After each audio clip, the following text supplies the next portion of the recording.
On dit souvent que l'Alberta est une province d'un seul parti parce que dans son histoire, les progressistes conservateurs ont gouverné sans interruption pendant près de 45 ans, avant de laisser la place au NPD en 2015.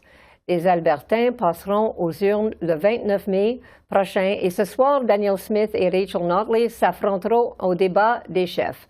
Pour en discuter, je rejoins Éric Grenier, agrégateur de sondages pour le site The RIT. Bonsoir, Éric. Bonsoir. Alors, est-ce que tu peux nous dire où est-ce qu'on est rendu maintenant? Le débat est ce soir. Alors, qu'est-ce qu'ils nous disent les derniers sondages?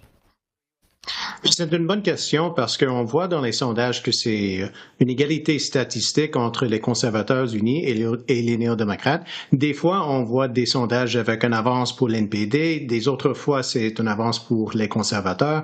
Donc, c'est vraiment une égalité entre ces deux partis et peut-être un petit avantage pour les conservateurs, mais on n'a pas vu vraiment les tendances changent pendant toute cette campagne. C'est vraiment les mêmes sondages, les mêmes chiffres pour les deux partis qu'on a vu depuis le début de l'année. Alors, c'est très serré alors. Oui, absolument, c'est très serré. C'est l'élection probablement le plus serré qu'on a vu dans les décennies. Ça, c'est bien intéressant. Mais est-ce qu'il y a du mouvement quelconque dans des régions ou peut-être à Calgary? Est-ce qu'il y a des choses qui bougent même un petit peu? Encore là, c'est pas clair qu'il y a beaucoup qui bougent. C'est les néo-démocrates qui en avancent dans la région d'Edmonton, des fois de 25 à 30 points. Dans les régions rurales, dans les petites villes, c'est les conservateurs qui sont en avant encore par 25-30 points. Donc, toute cette campagne va jouer à Calgary, mais encore là, c'est très serré. On voit les deux partis en égalité statistique. Encore des fois, c'est les conservateurs en avant, les autres, c'est les néo-démocrates. Mais si c'est vraiment une égalité à Calgary, c'est probablement des bonnes nouvelles pour les conservateurs, parce que c'est les néo-démocrates qui ont besoin au moins un avantage de 2, 3, 4 points à Calgary qui, s'il va gagner cette élection et former un gouvernement. Alors, le débat est bientôt ce soir. Alors, quels sont les grands enjeux pour les Albertains? Dans cette campagne, les grands enjeux, c'est l'économie et c'est la santé. Mais je pense que vraiment, cette campagne va jouer autour de les personnages. C'est Danielle Smith et Rachel Notley. On voit dans les sondages que les deux chefs sont quasi également populaires. Ils ont beaucoup plus de problèmes pour Danielle Smith, mais cette campagne est vraiment c'est basé sur le jugement, le caractère. Pour Danielle Smith, ça c'est un grand problème. On voit quelques controverses depuis le début de cette campagne qui nuisent aux images de Danielle Smith. Son jugement est vraiment en question.